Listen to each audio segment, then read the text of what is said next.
Estamos conectados en estos momentos con Víctor Andrés García Belaúnde, ex congresista de la República, de Acción Popular, y ha sido invitado dentro de nuestra programación aquí en Vescable. Vamos a conversar sobre la coyuntura política, claro que sí, y también un poco partir sobre lo que fue la participación de ayer en esa cumbre del CELAC de nuestro presidente Pedro Castillo. Es nuestro presidente. Ahí la gente votado no por él, termina gobernando él para todos. Y lo que él pueda sustentar o exponer ante una cumbre termina representando, quieras o no, la posición de todos los peruanos. Pero su participación ha sido duramente criticada el día de ayer. Víctor Andrés, ¿qué tal? Buenos días. ¿Qué tal? Buenos días, un placer saludarlos. Sobre la participación del presidente Castillo, ¿qué Sí, opinas del día de ayer?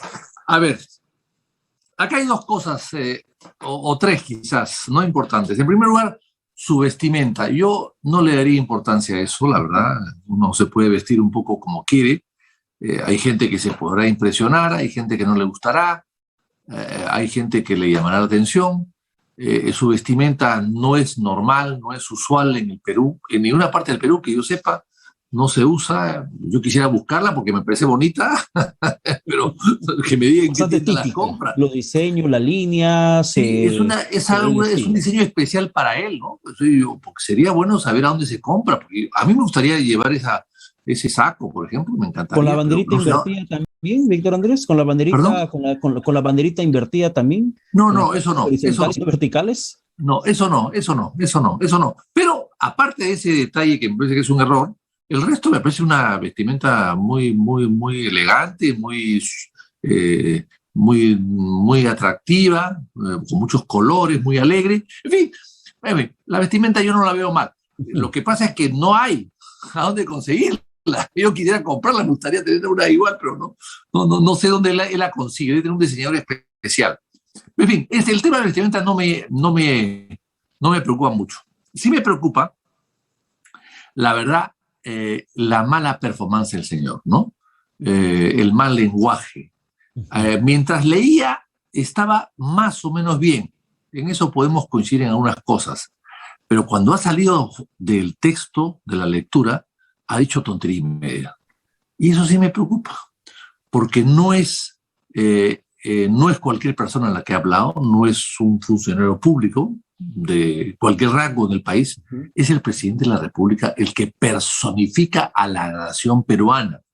Y la nación peruana es una nación rica, culta, llena de historia, llena de geografía, llena de tradiciones. La nación peruana no puede ser personificada por una persona que es tan elemental, por decirlo de alguna manera, ¿no? Claro, Y pero a ver, no sé si podríamos considerar en este punto, pero pareciera que tenemos un presidente de doble personalidad. Porque una cosa es cuando está ante la muchedumbre, está en un mitin sobre un estrado y tiene una gran elocuencia, es vehemente, confrontacional, pareciera que tiene las cosas claras, hace hincapié, es bastante punzante ante las masas. Pero cuando se encuentra en un auditorio con autoridades, yo particularmente le noto timorato a lo que es el Pedro Castillo de campaña y de las últimas apariciones en Cajamarca, donde fue en los últimos días, a lo que fue el día de ayer. No pareciera ser el mismo presidente. bueno, es que acá hay dos cosas también interesantes, ¿no? En primer lugar, yo entiendo que el presidente tiene poca cultura, poca formación. Lo sabemos, ya sabemos que es así. Pero hay que tener el sentido común y la inteligencia de buscarse a buenos asesores. Yo no digo que todos los presidentes del Perú hayan sido brillantes, no. Ha habido también gente de poco nivel, no tan bajo como Castillo, pero también había uno que otro de poco nivel.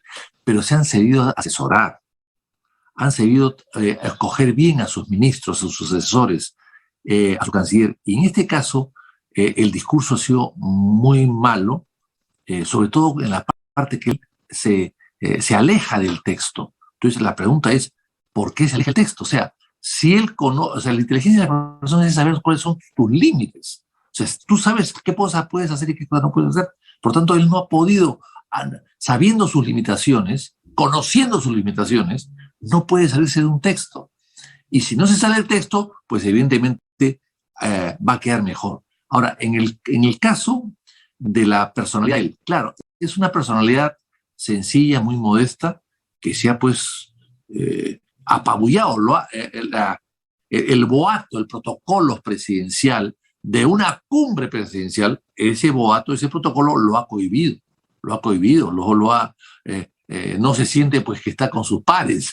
No sé. Se termina achicando frente a un Nicolás Sí, Maduro que el día de ayer termina haciendo su show, retando a así los es. presidentes de Paraguay y de Uruguay a debatir donde ellos quieran sobre lo que significa democracia, defendiendo la llamada democracia venezolana como él, así lo señala. O sea, uno ve a Nicolás Maduro y lo ve como un monstruo político, y uno ve al presidente Pedro Castillo y termina diciendo, oye, ¿qué está pasando aquí?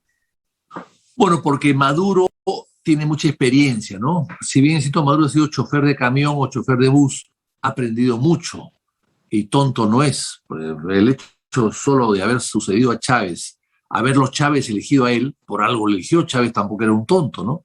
No era un hombre mayormente ilustrado, Chávez. Yo recuerdo que hablé con Chávez una vez cuando vino al Perú el año 2000 y le hablé de un libro de un clásico editado en Venezuela, compró Rafael Caldera, que había escrito a mi abuelo en su momento y que estaba traducido a varios idiomas, y sobre Bolívar, sobre el pensamiento de Bolívar, no la biografía, sino el pensamiento de Bolívar, y no lo conocía. Se lo tuve que regalar. O sea, no era un hombre muy formado, no era un hombre muy instruido, no era un hombre que leía mucho, pero tenía una intuición, tenía viveza, ¿no? Y yo recuerdo que en ese día que estuve en el Perú, la bancada aprista lo insultó mucho en el Congreso porque era la transferencia de Paniagua a Toledo. Y él salió de donde estaba sentado y fue hasta la bancada del APRA a increparlos. Un presidente huésped, increpando una bancada nacional en el Perú. O sea, tenía personalidad, ese es evidente. Tenía arrojo, tenía valentía, tenía liderazgo, ¿no? Bueno, y eso se lo dejaba a Maduro, que es mucho menos que él, por supuesto, mucho menos que él, pero que a través del tiempo evidentemente ha desarrollado. No sé si el señor Castillo demore tanto en desarrollarse su personalidad y su liderazgo, pero definitivamente hasta ahora no aparece. No aparece. Y más aún cuando las papas queman, el presidente simplemente recurre a Twitter, envía un mensaje y ahí que la gente lo entienda. Pero Dina Boluarte, la vicepresidenta y además ministra del MIDIS, había mencionado que en esos días próximamente iban a haber cambios en el ministerio, porque pareciera ser que ese gabinete ya es insostenible y no entendemos por qué el presidente Castillo aún lo mantiene. Se fue de viaje, se fue a su gira sin dejar renovado el gabinete, cambiando ministros o todo el gabinete, pero al mismo tiempo sí se fue dejando ese documento firmado de Abimel Guzmán para que lo puedan incinerar. ¿Por qué le cuesta tanto al jefe de Estado cambiar nombres dentro de su equipo de trabajo? Porque hay muchas presiones dentro de su gobierno y porque hay 3 o 4 sectores del gobierno claramente encontrados, que no hay puentes entre ellos. Y entonces él, Castillo, ya lo ha dicho, yo no quiero meterme en los dimes y diretes entre dentro de la gente. Así es. No quiero meterme en dimes y diretes entre Bermejo o Bellido y Cerrón y Torres, Aníbal Torres. Entonces, él no quiere meterse porque no puede meterse, porque teme que el equipo frágil que tiene se desmorone o se cree una guerra mayor de la que ya existe. Ahora es una guerra subterránea, que salga a flote esta guerra interna dentro del partido de gobierno. Yo creo que eso es lo que está haciendo. Está creyendo que el tiempo va a arreglar las cosas, que el tiempo va a acomodar. Es como un arriero que tiene una mula y la carga claro, no está bien cargada, los paquetes, los bultos que tiene ahí, y como está con poco tiempo, la echa a andar y empieza a acomodar la carga mientras la mula camina. O sea, él está acomodando la carga mientras la mula camina. Esa es la verdad. Entonces, eso es algo que... El Perú no está para esperar. La no. mula en este caso no está para esperar que le acomoden la carga mientras está andando. El Perú necesita saber exactamente hacia dónde va a irse. Necesita saber cuáles son los planes de reactivación económica. Mucho más aún que, por ejemplo, hace un instante lo había comentado con José Vega Antonio, y te lo comento también a ti, que el presidente del BCR menciona que la proyección de inversión privada al 2022 era de 2.5%. Sin embargo, la actualizaron, pero a la baja, al 0%. Se prevé que el próximo año no habrá inversión privada en el país. Eso es un panorama sumamente sombrío para la ansiada recuperación económica que necesitamos los peruanos. Y sobre esto, por ejemplo, no tenemos las luces claras desde el Ejecutivo. Bueno, pero eso es culpa, esa es consecuencia de lo que estamos hablando. Como hay una división, hay 3 o 4 sectores muy divididos dentro del gobierno, muy enfrentados y con poca comunicación, evidentemente no se toman decisiones. Porque el tema del BCR es muy sencillo. Si el señor Castillo hace 45 días hubiese dicho que se queda Velarde y pongo 3 directores con el visto bueno de Velarde, el dólar no estaría en 4.10 o 4.15. Esa es una sencilla, o sea, un anuncio cambiaría las cosas porque hay especulación en el Perú. En el Perú hay dólares que sobran en este momento porque hay mayor ingreso por exportaciones mineras y hay, inclusive han subido las exportaciones, inclusive no mineras, y hay dinero en abundancia, dólares en abundancia. O sea, el problema acá no es la falta de dólares que sube, no, sube sobrando dólares, lo que es mucho peor. Y todo eso es pura especulación. O sea, el gobierno no tiene que hacer nada, simplemente un anuncio, Velarde se queda con un directorio que él quiere, se acabó.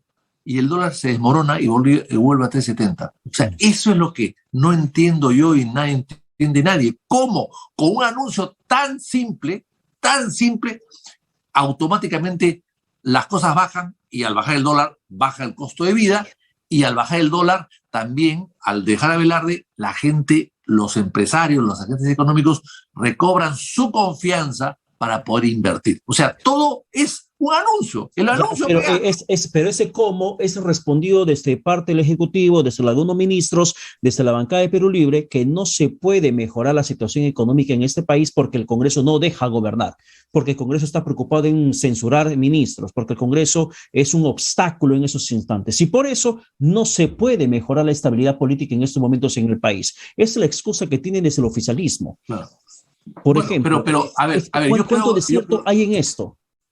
Yo creo que no hay mucho desierto, porque yo creo que el Congreso, evidentemente, lo estamos viendo, es un Congreso de gente nueva, de gente con poca experiencia. Gracias a Vizcarra, los reelectos no han sido elegidos, no hay ningún peso pesado, es cierto, todos son gente de buena voluntad, pero que está aprendiendo recién el oficio y quizás por eso es que se están demorando en hacer su labor a todo nivel, ¿no? En todos los sectores de la economía nacional. Pero nada tiene que ver la interpelación de un ministro de Trabajo con la situación económica. Nada. O sea, el hecho de interpelar, inclusive censurar a un ministro de Trabajo, no tiene nada que ver con la situación económica. No estamos hablando del ministro de Economía, estamos hablando del ministro de Trabajo. O sea, pero a ver, un poco para hacer pedagogía parlamentaria, pedagogía política con la gente que nos está escuchando y nos está viendo.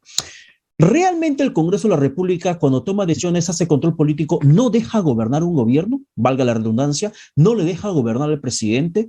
Cuando hace control político, interpela a ministros, censura a ministros, ¿realmente se constituye una piedra en el zapato y que impide la toma de decisiones del Ejecutivo?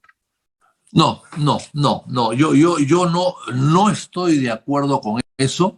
Yo creo que el gobierno es muy poderoso en el país. El Ejecutivo es muy poderoso, es dueño del dinero, del presupuesto, maneja las Fuerzas Armadas, maneja empresas públicas, es muy grande, muy poderoso. Necesita un contrapeso, necesita alguien que le diga, por ahí no vas, te has equivocado, cuidado que estás gastando mucho dinero, necesita un contrapeso.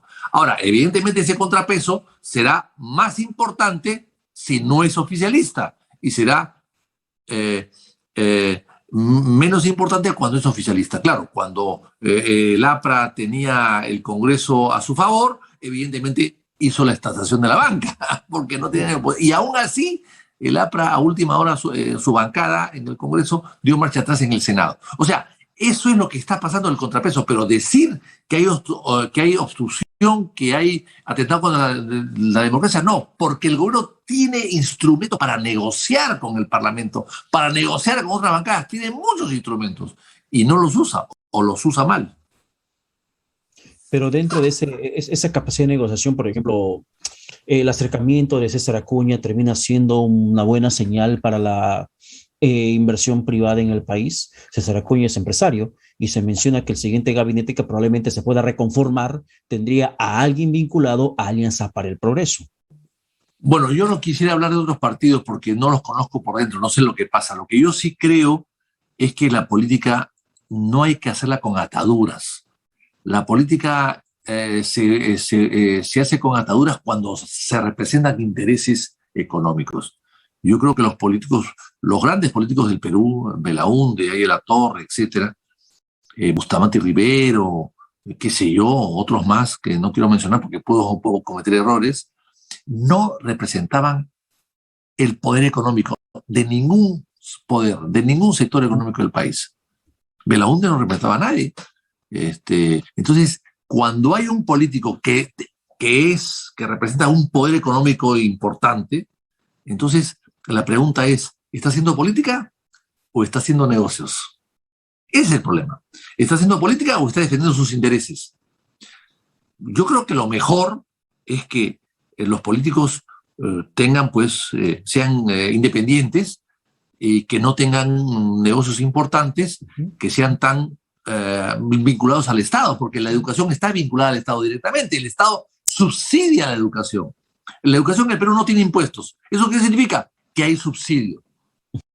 Y si hay subsidio, depende de alguna manera del Estado, de la gracia del Estado, de las bondades del Estado, de los privilegios del Estado. Entonces, ¿cómo haces tu política contra el Estado o contra el gobierno? Si ese gobierno toma decisiones que te pueden perjudicar. Se pierde independencia a la persona. Entonces yo personalmente creo que la gente que representa sectores económicos muy poderosos no debería ser política, es decir, intervenir directamente, pero no intervenir directamente ni ser candidatos a nada, porque la gente puede pensar que está defendiendo su patrimonio más que el patrimonio de todos los peruanos. Ahora, bien, el último viernes, hace 2 días, Datum termina publicando una encuesta sobre el respaldo que tiene el presidente de la República, Pedro Castillo, y valgan verdades, sigue siendo en mayor proporción desaprobado que aprobado. Pero también arroja esta encuesta de Datum que el 47% considera que el país es gobernado por Pedro Castillo y 47% también, el mismo porcentaje, que quien gobierna es Vladimir Cerrón. Hemos tenido retraso en la conformación del gabinete porque se mencionaba que constantemente Cerrón estaba metiendo sus narices y hemos visto cómo es creído, termina siendo presidente del Consejo de Ministros.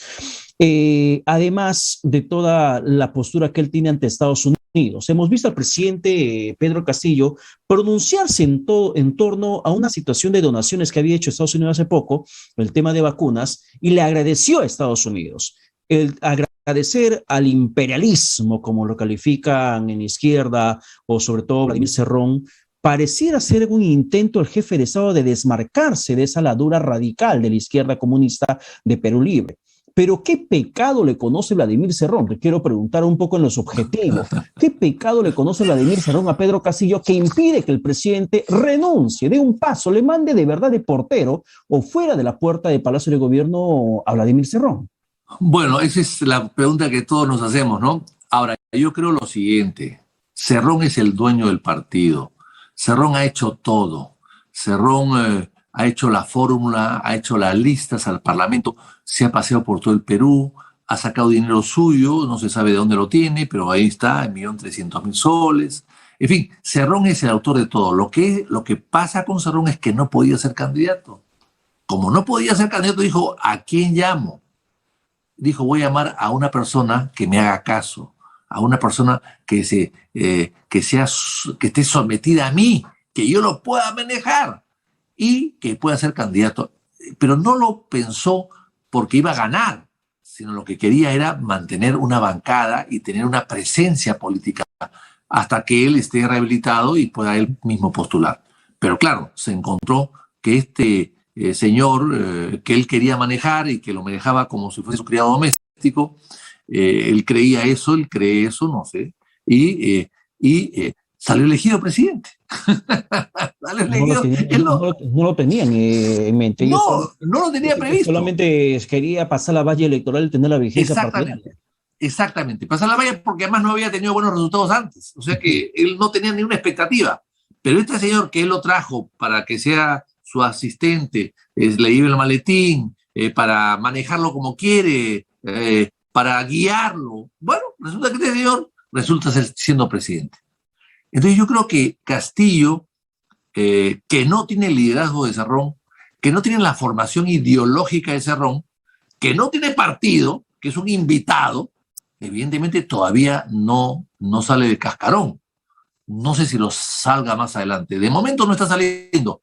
Quizá está dudando, a ver en qué momento sale, en qué momento se aloja, pero los presidentes normalmente, cuando pasan estas cosas parecidas que ha pasado en Colombia, que ha pasado en Argentina, que ha pasado en México, que ha pasado en España, cuando alguien de atrás cede el puesto a alguien amigo para manejarlo y para que sea su presidente, bueno, suelen tomar distancias después. Ha pasado en Ecuador, ha pasado con Uribe y con Santos, ha pasado con Correa y Lenin. Entonces, bueno, eso suele pasar. Ojalá que eso pase en el Perú. Para terminar, Víctor Andrés, pero de una otra forma, ¿crees tú que la derecha tiene la responsabilidad de haber llegado a una votación tan extrema como inusual?